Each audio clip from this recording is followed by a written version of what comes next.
इश्क जुनूनी।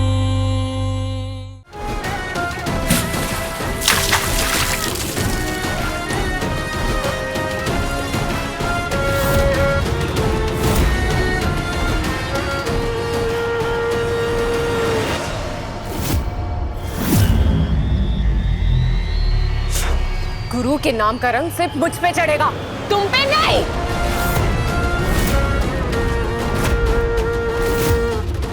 अभी ये झूठे नल्दी तुम्हारे चेहरे से निकालती हूँ। इस तेजू तो टीटी के बेटी को झरल तसला जैसन माज दी, लेकिन ये रंग है जो उतर पे नहीं कर रहा है।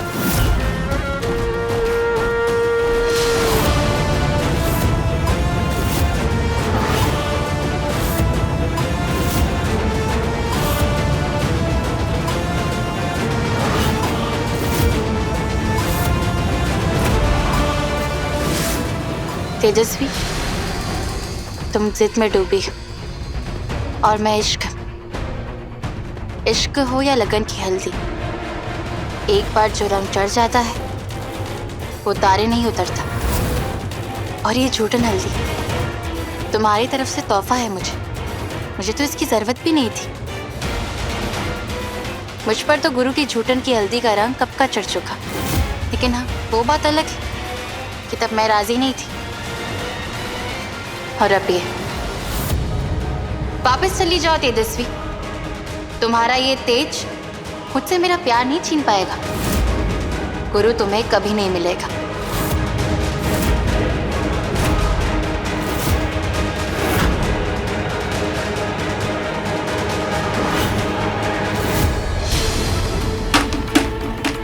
अंकल, इसकी हिम्मत कैसे हुई आपके सामने मुझसे ऐसी बात करने की?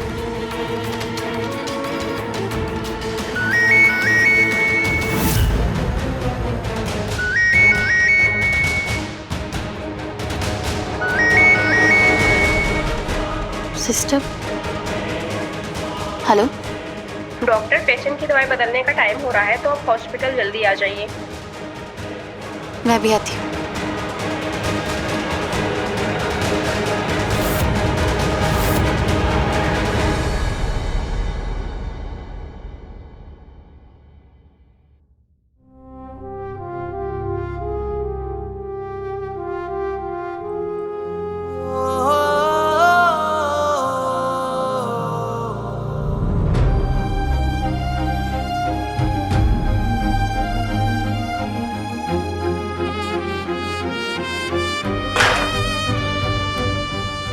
क्या करूं?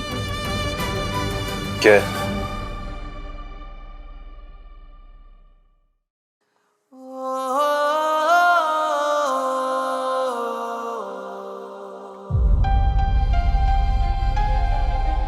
कहते हैं जब पलकों का बाल गिरता है ना, तो कोई पूरे दिल से इच्छा मांगना चाहता है। देखो डॉक्टर, नहीं, हमारे और तुम्हारे बीच कुछ नहीं है। तो अपना ये प्रपंच ना बंद करो। और कितनी बार कहे हैं तुमसे, नहीं करते तुमसे प्यार। छोटी बच्ची हो, बात समझ में नहीं आती तुम्हें?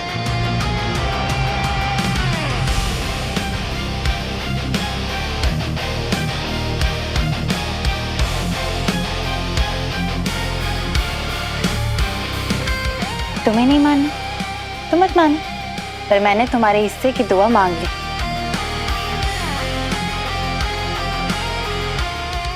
अब चलन तो नहीं हो रही है ना? एक इमरजेंसी केस है, मुझे हॉस्पिटल जाना होगा और हो सकता है कि मैं रात भर घर ना आऊं। मेरे पीछे शादी तो नहीं कर लोगे ना?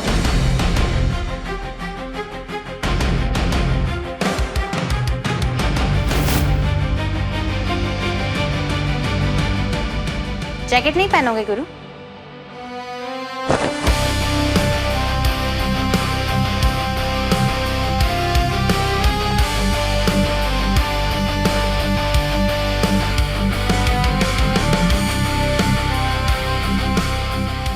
वैसे पूछोगे नहीं मैंने क्या मांगा?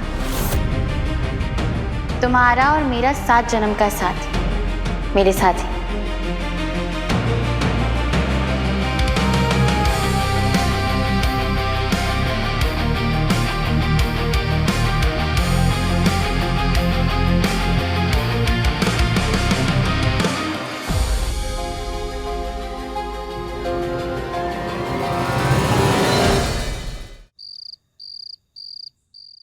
सब के होते हुए उस नर्स तक वो गुरु की जूठन वाली हल्दी कैसे पहुंच सकती है? अंकल, इसका मतलब साफ है, आंटी, भैया या भाभी, इनमें से कोई तो है जो उस लड़की से मिला हुआ है। इन्हें छोड़िए, मुझे तो उस बब्बन और सिकंदर पर भी कोई भरोसा नहीं है। बब्बन और सिकंदर तो थे भी नहीं यहाँ पर। आखिर तुम कहना क्या चाहती हो? यही कि अब हम दोनों को मिलकर एक सीक्रेट प्लान बनाना होगा और उस प्लान को आज रात तक ही पूरा करने के लिए आपको गुरु को मनाना होगा। अगर रूहानी धोखे से हल्दी लेकर जा सकती है तो मैं भी तो धोखे से उसका पति लेके जा सकती हूँ ना। तो प्लान का है?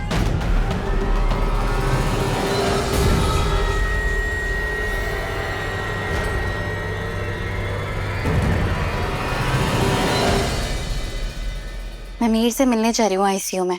अभी वो खतरे से बाहर है, लेकिन हाँ, उसे अभी भी ऑब्जर्वेशन में रखने की जरूरत है। ओके।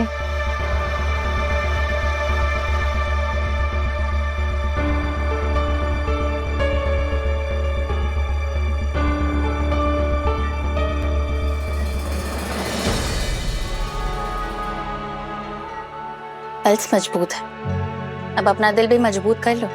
देखो मिहिर, ये जिंदगी है और हर बार हर चीज हमारे हिसाब से ये जरूरी तो नहीं है ना, लेकिन हाँ, जो हो रहा है उसे अपने हिसाब से मोल लेना ये हमारे हाथ में है। हम बस कर्म कर सकते हैं, लेकिन उन कर्मों का फल तो ऊपर वाला देगा ना। सही कहा दीदी, लेकिन बस एक छोटा सा ही तो सपना था मेरा, इंजीनियरिंग करके कुछ बन जाऊं, अपने इस परिवार को गरीबी से निकाल सकूं। लेकिन हुआ क्या, जिस परीक्षा का पूरे साल इंतजार किया वो आखिरी में आके रद्द हो गई। लेकिन मैंने कहीं पढ़ा था, जब प्रयास में ईमानदारी हो तो परिणाम भी आपके पक्ष में आता है।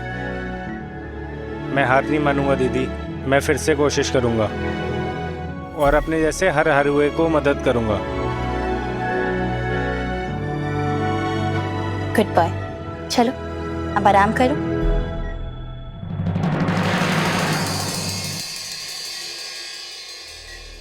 पापा अभी तो कहते थे बाहुबली चोरी छुपे न वार करते न व्यवहार। ये सही नहीं होगा पापा।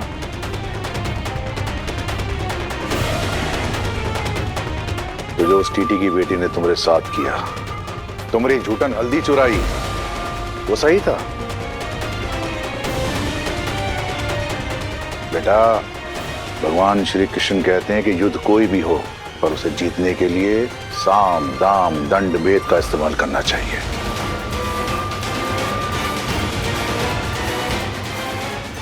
बस अब हमारे पास यही तरीका बचा है तुम्हारी और तेनू की शादी का।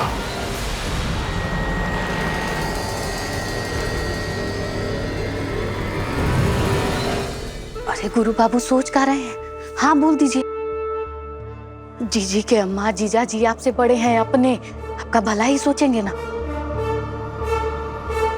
पूरा प्लान एकदम सेट हो चुका है।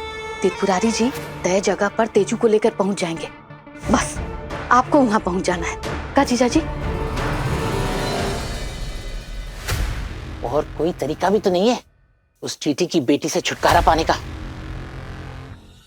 पर एक बात का ध्यान रहे गुरु, इस बात की किसी को कानो कान खबर नहीं होनी चाहिए।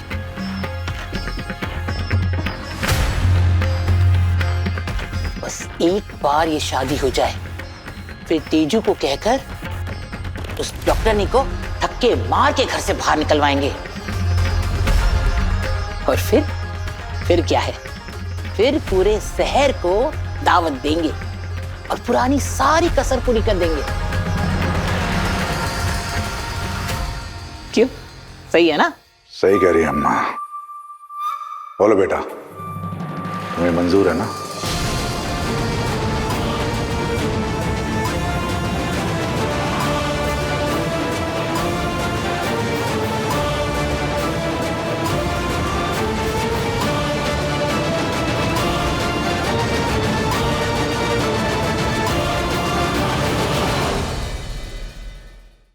इश्क जुनूनी, रात 9 बजे दंगल टीवी पर।